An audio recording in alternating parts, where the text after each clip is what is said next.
Bonjour à tous, on se retrouve pour un petit tutoriel sur le réglage, l'utilisation de l'arc ou pas, donc l'automatique référence counting dans Xcode. Et là, on va regarder un peu comment on peut régler le projet pour que l'arc fonctionne ou pas. Donc ici, on se retrouve avec une application iOS de base. Et on va voir ici, en visant la bonne target, vous voyez dans les réglages du projet, Build Settings en haut, on a cliqué sur le bon onglet. On a un petit moteur de recherche, on va chercher automatique, référence counting.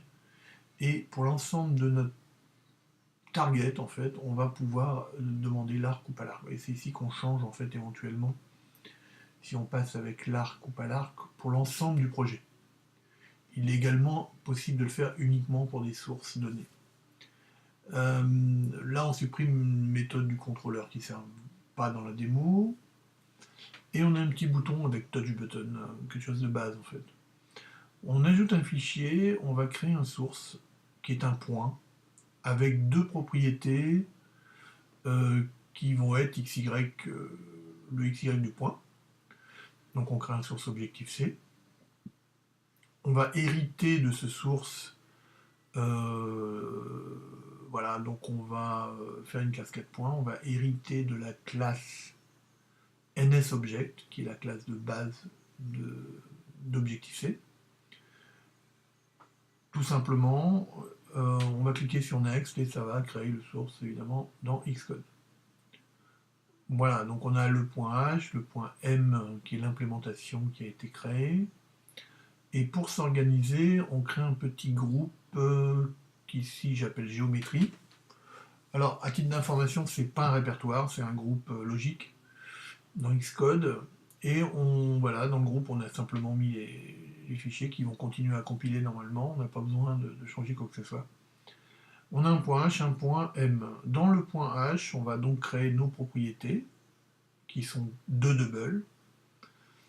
Donc des doubles, voilà, la propriété X, propriété Y, qu'on va nommer X dans l'interface et Y dans l'interface.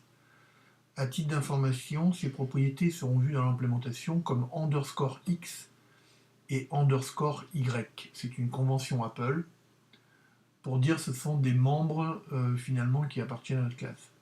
Quand on code dans la classe 4 points.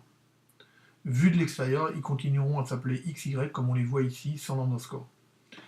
Donc ça surprend toujours un petit peu pour les gens qui démarrent programmation Objective-C avec Apple.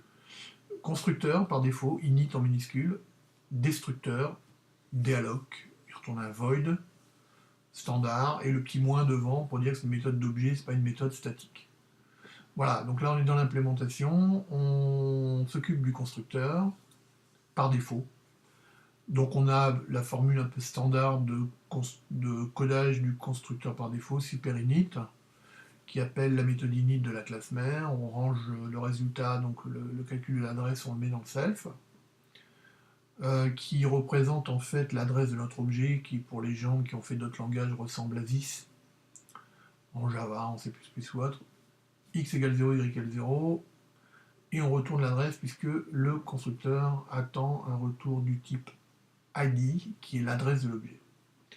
Le destructeur, on va se contenter, bon, on n'a pas besoin de toucher à XY, c'est pas de la mémoire allouée dynamiquement, donc dans le dialogue, on va se contenter d'appeler la super classe, vous voyez, super, espace, dialogue, on appelle la méthode de la classe mère, très important de ne pas l'oublier quand on a ce genre de manip.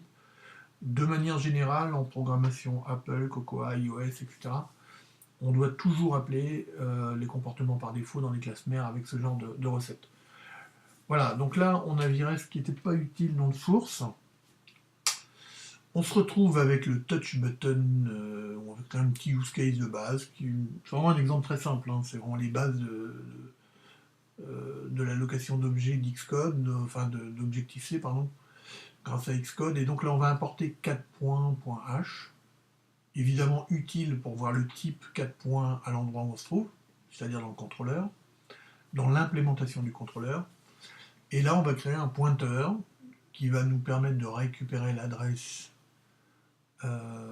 finalement de ce qu'on va allouer, et on va appeler l'allocateur statique du point, 4 points, alloc et init. Donc ça c'est la formule standard pour réserver la place mémoire pour l'objet et appeler le constructeur par défaut du même objet. Le système va faire +1 dans le compteur de référence de cet objet, tout simplement. Et donc on va utiliser ensuite le release derrière, vous voyez, donc là, parce que comme on n'a pas d'arc, on est bien obligé, hein, c'est obligation, il faut relâcher les objets et décrémenter les compteurs de référence. Là on fait donc -1, en ayant fait +1 avant, donc +1, -1, évidemment 0, on se retrouve dans un système stable au niveau de la mémoire.